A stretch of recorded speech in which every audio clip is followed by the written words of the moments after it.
Today, we give a warm welcome to Wenche Teigland, CEO of Fount. Wenche is an accomplished executive with extensive experience in renewable energy and technology sectors. She has held several prominent leadership roles.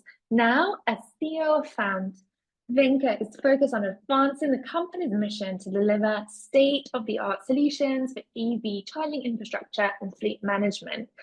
Now, some background to this discussion. Norway is pioneering electric mobility. So fully electric vehicles represented over 79% of sales in 2022 and has since increased to the mark of 95%. Yet the rest of Europe are further behind. So although Europe may be unable to copy all the steps that Norway has taken to achieve these impressive sales, today we want to explore how an elevated customer experience is sometimes underlooked and some tips for improving this. Welcome, Wenche. Thank you. Thanks for having me on this podcast. It's great to be here. So Wenche, to start, please can you talk us through your experience in the EV sector? Well, first of all, I'm an engineer, starting out in the oil and gas sector many years ago, but moving over to renewables and power infrastructure systems for, like 20 years ago. I was the CEO of the DSO, the grid company. But I was working in the executive management in the group for many, many years. And BKK at that time, I don't know, 10, 12 years ago, was one of the first movers into building fast charging stations for the EV sector. And that was my first touchdown with the EVs, and also that I actually bought my first EV like 12 years ago. So I think I have my fourth EV at present. But how to build and operate reliable and secure power systems, that as my background, that has been a very useful competence and experience when moving into the EV charging sector.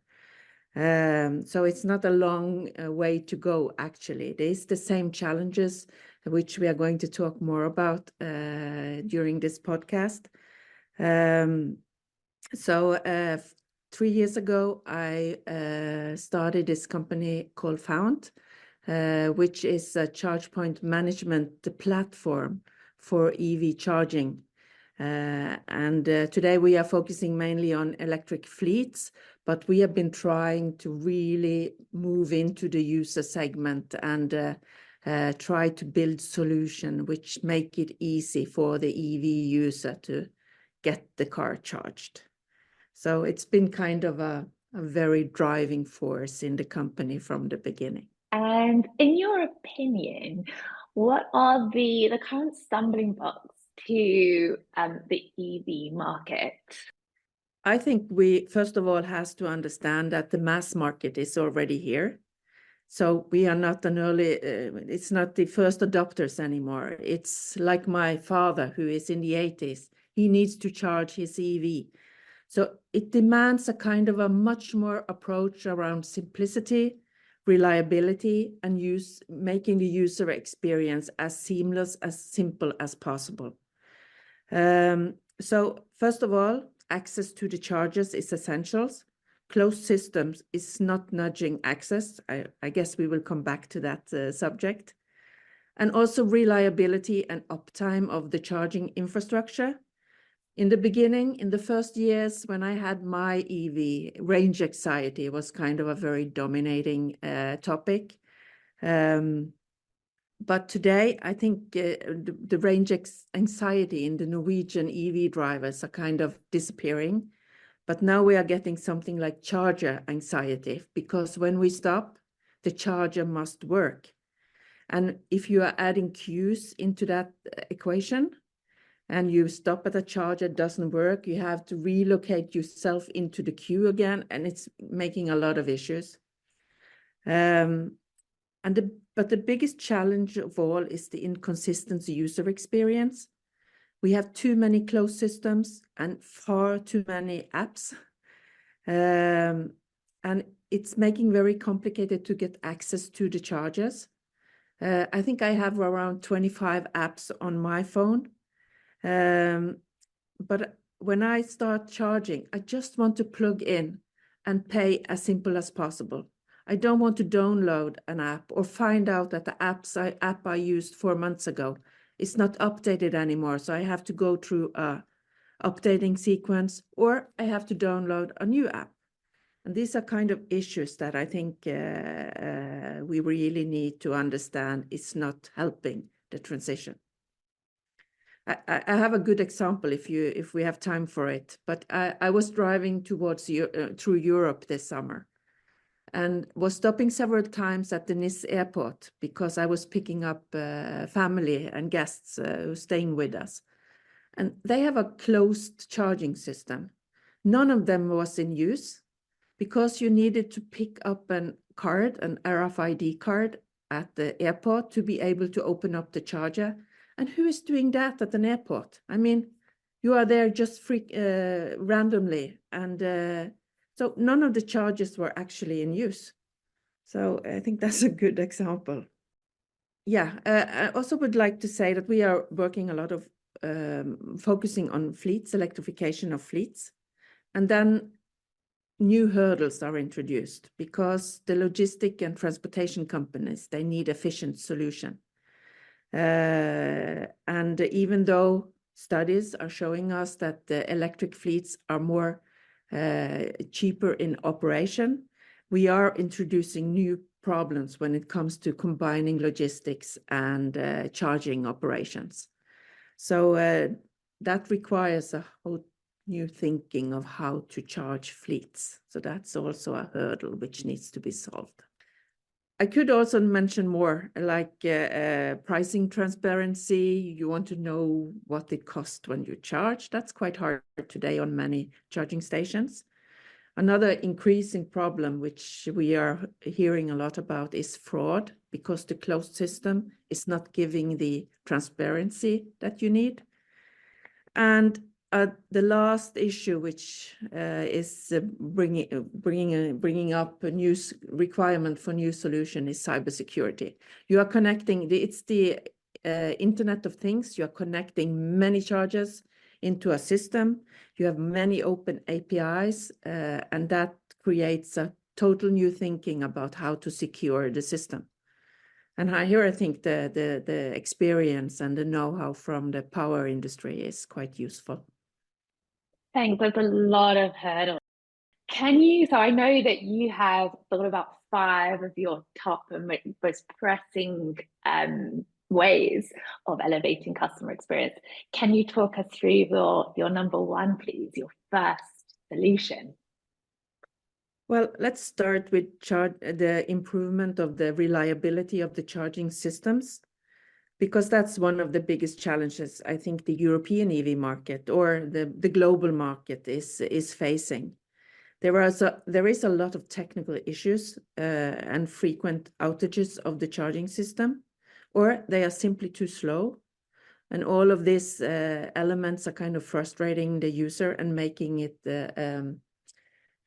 unpredictable. So I think the hardware systems, the manufacturers of the hardware systems and the CPOs, the charge point operators, really need to work on those issues and make sure that the reliability and the uptime of the chargers is getting better. And I know it's high on their agenda. So I expect that this is a topic which will be improved in the time to come. I also think that standardization of the solution is quite important, because that also increases the user experience. And you don't, when you are filling at a gas station today, it's the same procedure if you have, no matter which kind of brand you are filling, you're stopping at. So standardizing the solutions from parking the car, plugging in, and all the next steps that needs to be followed.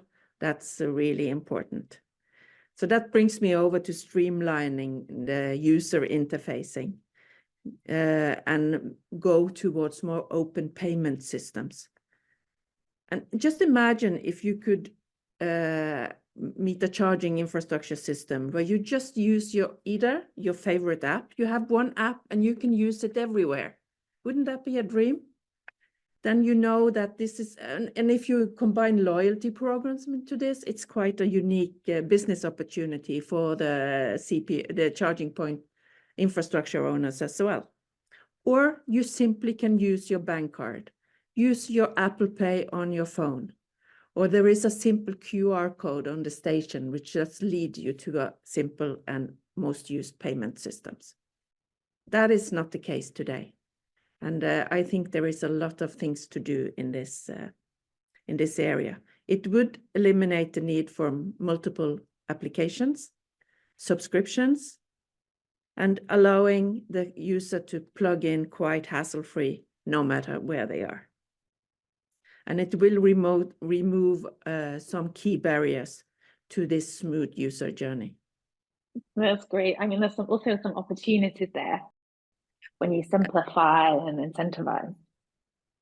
We are still in the early days. There's a lot of innovation going on in this sector at the moment. So I think it's a lot of potential improvements which will bring the solution into the user favors, so and make it better.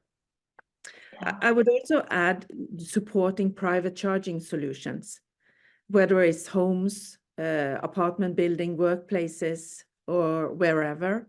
They're going to play a vital role in the EV future because the charging behavior, unless you are on the big roads through Europe, then the fast charging systems along the big roads are the most essential solution. But in your vicinity area, you want to charge when you stop. You don't want to stop to charge. And if you go to work and you don't have a charger at your house, you want to be able to charge at your at the place where you work. So you go home in the afternoon and you have a full battery. So supporting private charging solutions, also by government incentives and legislation, that could elevate the pressure on the public infrastructure and cater for a growing demand and increasing the transition into EVs. I think at this subject, the Norwegian system is quite advanced and probably among the most advanced in the European systems. And what we also see in the bigger city areas is that people love driving their EVs, and it's could create more traffic in the city areas. So combining EVs with sustainable transportation options, kind of increasing the services towards the mobility offering is quite important. So car sharing, e-bikes, and so on would reduce car dependency and in time create a more eco-friendly transport ecosystems. I hope that makes sense. Yeah, and that's around, is that also around the city planning and smart cities? My fifth point, then I would like us to talk about fleets. Electrification of fleets is ongoing all over Europe right now, and it's adding a new complexity to the fleet owners, to giving them good tools to managing and optimizing charging of the fleets. So the lack of interoperability between different hardware systems, the need for more advanced management tools to plan the logistics, make sure that your fleet is charged at the right moment with the right battery uploading, all that is creating the need for new solutions. And I think this is a big hurdle which needs to be solved for the fleets in